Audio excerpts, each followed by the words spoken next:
shot towards the end zone. Underthrown, touchdown! Trey Tucker! To the end zone it goes! Caught! Touchdown, Armon Benz!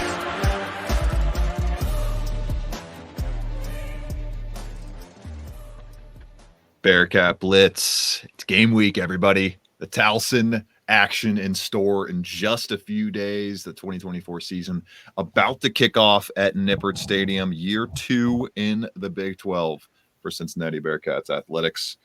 About to get underway. Hopefully a more successful year for the Bearcats on the field than they had in 2023. He's my co-host, Neil Meyer. I'm your host, Russ Heltman.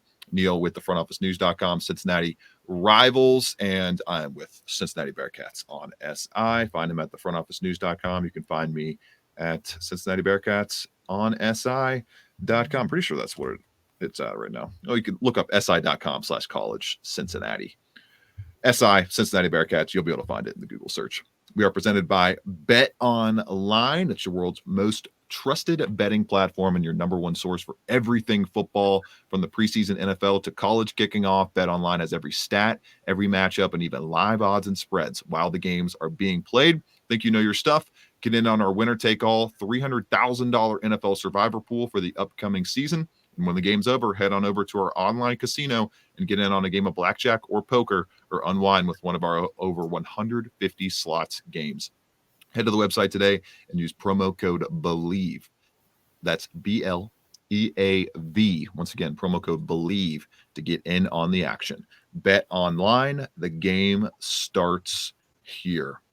Exciting show for everybody to start this week. Our back half schedule predictions. How do Neil Meyer and I think the Bearcats will fare after I have them starting 4-2 in the first 6 games of the season? On top of that, we'll take a quick break and get to another just slate of bulletin board material, another stamping of it from PFF, who has Brendan Sorsby ranked among the bottom 4 quarterbacks in the Big 12, plus smoke billowing out of the conference realignment sector. Will the Big 12 powers that be end up adding UConn? We'll discuss whether it's a good idea or not on this week's Bearcat Blitz, all coming up right after these messages from our great sponsors. And as always, we're presented by Bet Online.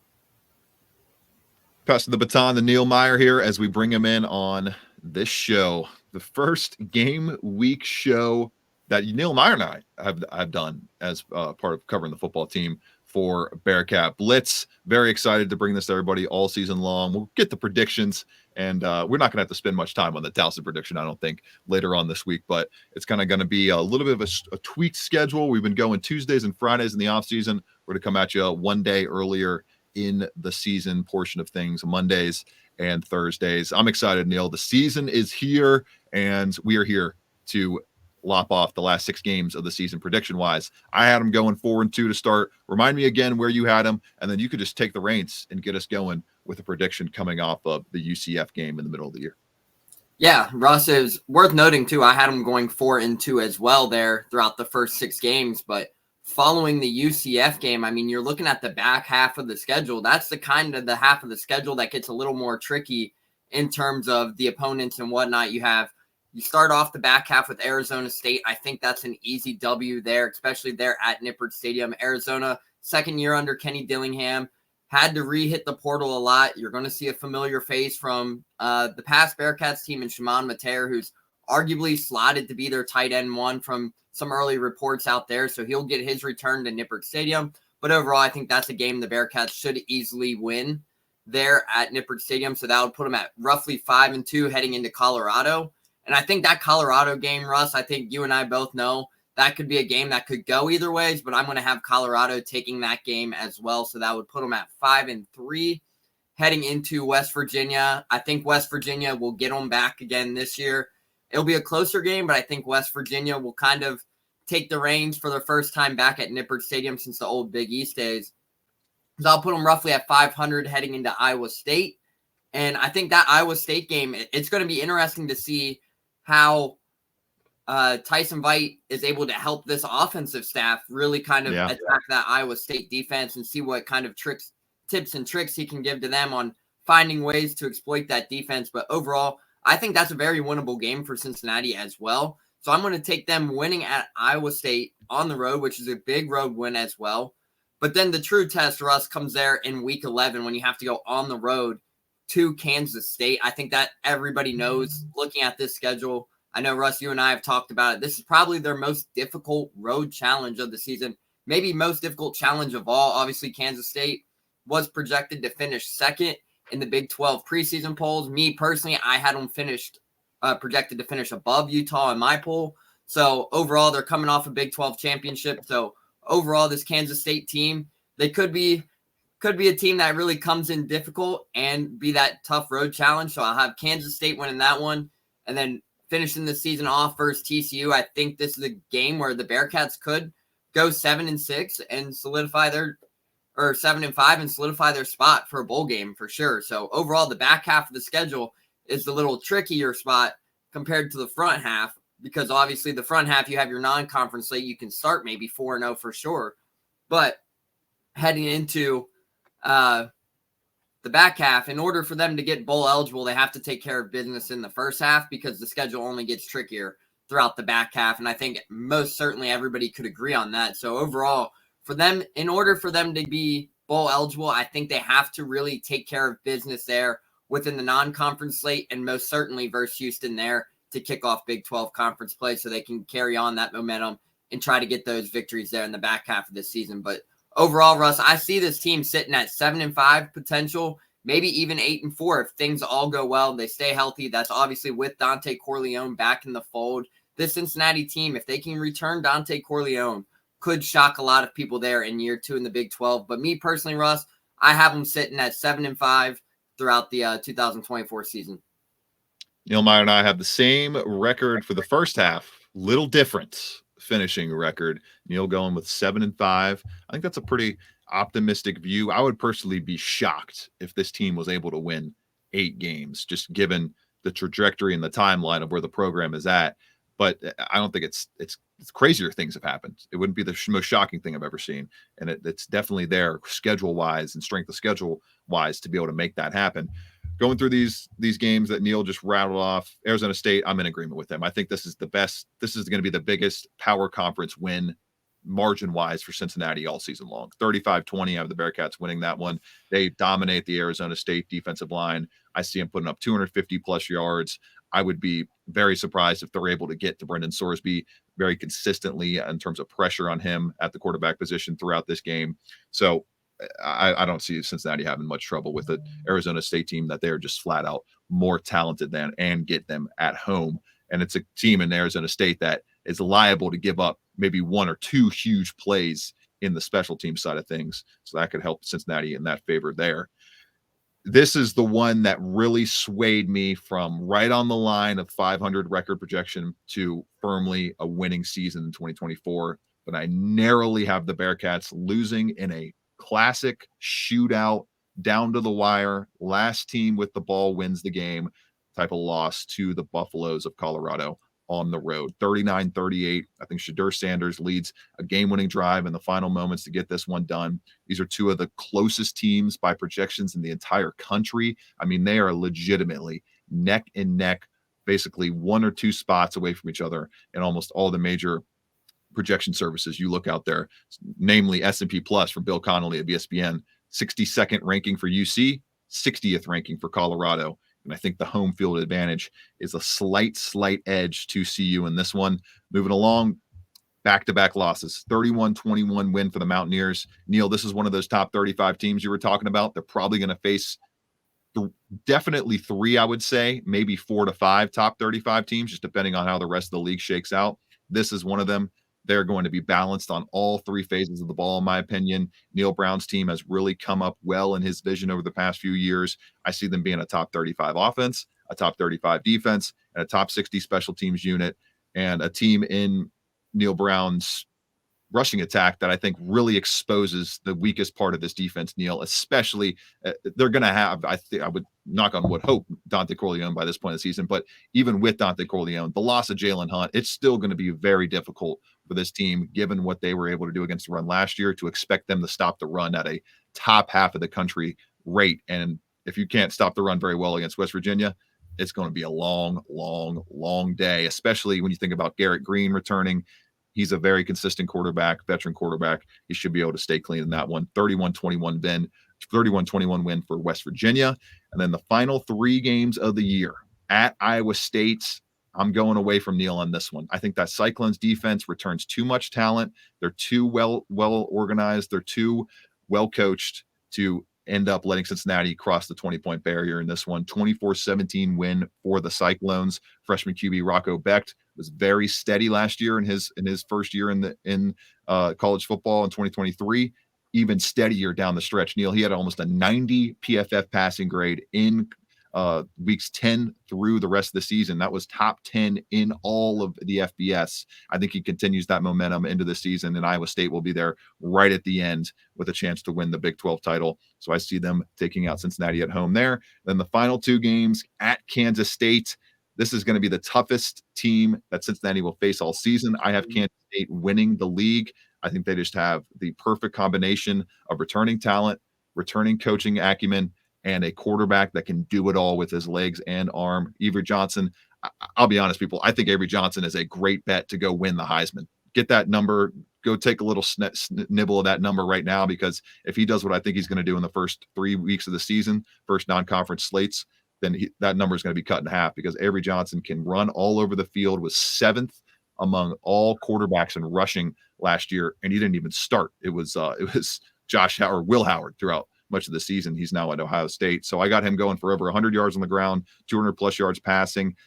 The KSU defensive front 7 shows its vulnerability with close to 300 yards rushing allowed on the other side. That's why Cincinnati is able to keep this one close in a game in the 30s, but they ultimately fall to KSU. And then amidst a 4-game losing streak, Neil, backs against the wall, the fortitude, the pressure, everything building in the locker room at Nippert Stadium. They welcome in TCU and get the job done with arguably their best defensive performance of the entire season. They take out a team in TCU that's better than them, but doesn't want this game as much as them. 27-20, the Bearcats get the job done and get a 6th win to go bowling and get a new bowl game streak started in the Scott Satterfield era. I think, Neil, you and I are relatively optimistic, but I don't think it's out of the question. I don't think we're going home or anything like that with how we're projecting this team. Ups, downs. I got them going on a 4-game losing streak throughout a point of this season, but ultimately you and I both have them getting back to a bowl game. It's just, to me, the schedule is too easy for you not to expect a bowl game representation here. And especially when we were going over the top 35 teams last week, it's going to be a decent amount of tough roads to trek through in the Big 12, with just given the depth of the conference.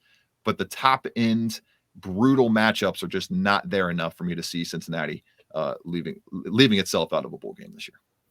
Yeah, most certainly, Russ. And I mean, obviously, in order for them to make the bowl game, it really comes down to taking care of business in the non-conference slate. I think you and I both can agree to that, because that's a non-conference slate where they should be able to potentially go into Houston 3-0 if all things play well. Obviously, that's if Dante Corleone is back on the field. We still don't know much of the status. We might know a little bit more tomorrow when we hear from Scott Satterfield. But Overall, that's still something. If Cincinnati can go 3-0 heading into Houston, or even 4-0 heading into the 5th week of the season, their verse the 5th week of the season would be Texas Tech. That's a huge opportunity for what Scott Satterfield and them are doing. I mean, you build the momentum right. There you go, 4-0. I mean, with this strength of schedule, Russ, the front half of the schedule really plays to their favor compared to the back half, because as we mentioned, West Virginia last year, guys, Cincinnati had no ability to stop the run last year versus West Virginia, and they're going to be able to do it all over again, returning Garrett Green. They're returning just about 85% of their production on the offensive side as well. So West Virginia is going to be a team that shocks a lot of people and could be a potential Big 12 dark horse that comes out of this conference. And then on the back half too, Russ, it's also worth noting Iowa State has a really good group of defensive backs. Kansas State has a lot of talent there on the offensive side. Cincinnati has struggled with dual threat quarterbacks in the past, and they're going to see a plethora of them this season. So it's going to be interesting to see how they plan out. But Russ, it's safe to say the expectations for this season, due to the strength of schedule, is you're thinking bowl game all the way throughout. Yes, you're thinking that every year, but with how the schedule is looking at, there's no reason that Cincinnati should not be able to find themselves back into a bowl game and be played in later in December. I'm with Neil on that front. We'll get to a quick break here and then some news and notes concerning conference realignment and the latest QB ranking from Big 12, quarterback ranking, I should say, Big 12 ranking from Pro Football Focus right here on Bearcat Blitz, presented by Bet Online.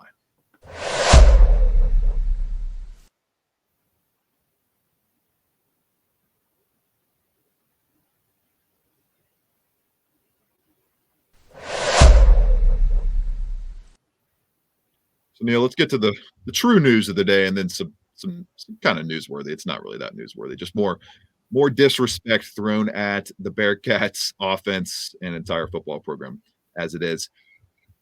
We have some rumblings, Neil, that UConn could be getting added to the Big 12 as its latest conference member. These are all very preliminary talks. It's kind of first reported on by the Athletics' Justin Williams, Chris Vanini, and Andrew Marchand. We've had subsequent reports since from ESPN and the and the Action Network. And according to the Athletic, Brett Yormark, obviously a Northeast native, kind of in and around that UConn circle a little bit, not necessarily in, but around it throughout his career. And in August 2023 said that they were no longer in talks with UConn, but they have internally sparked those back up and are maybe, Neil, going to add UConn in the future. He would not be in a football role to start on the side of the Big 12 thing, the Big 12 side of things.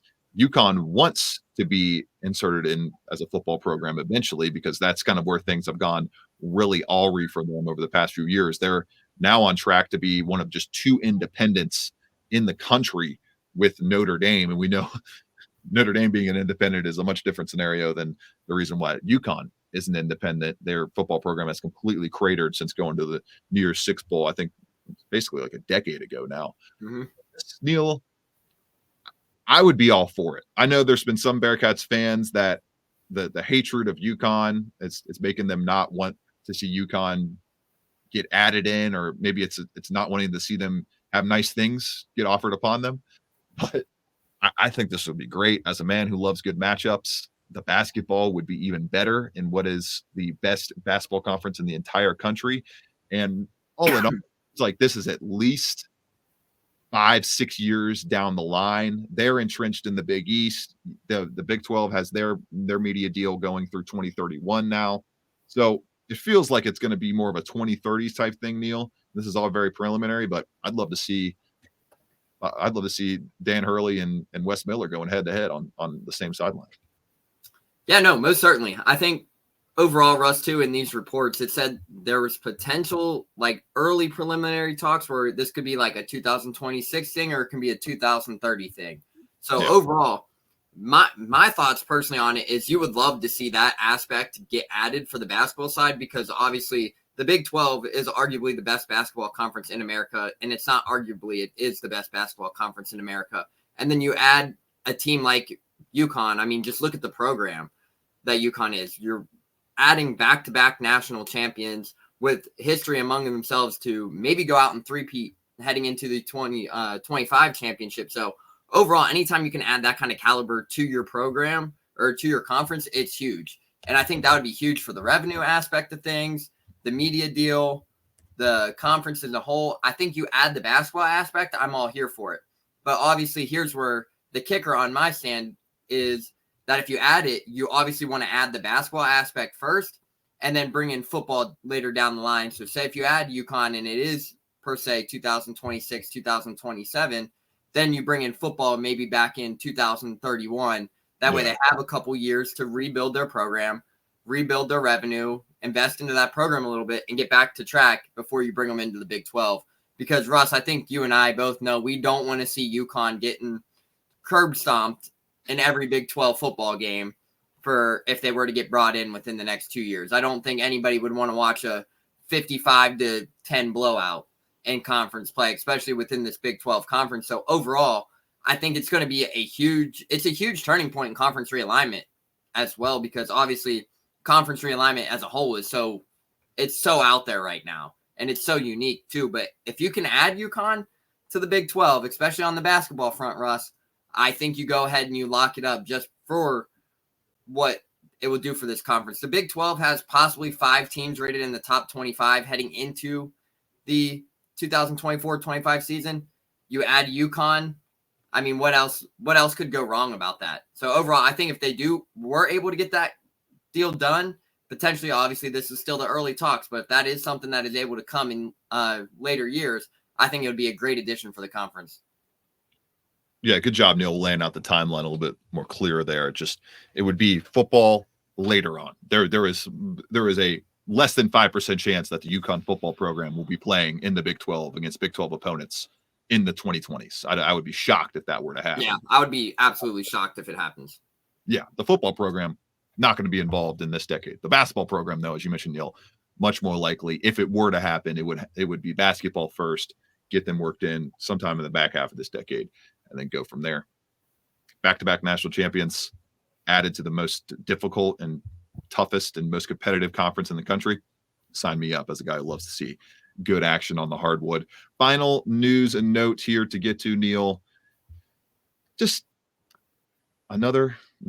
I asked it. I've been seeing all this stuff, Neil, and I made a point to ask Scott Satterfield last week during his media availability.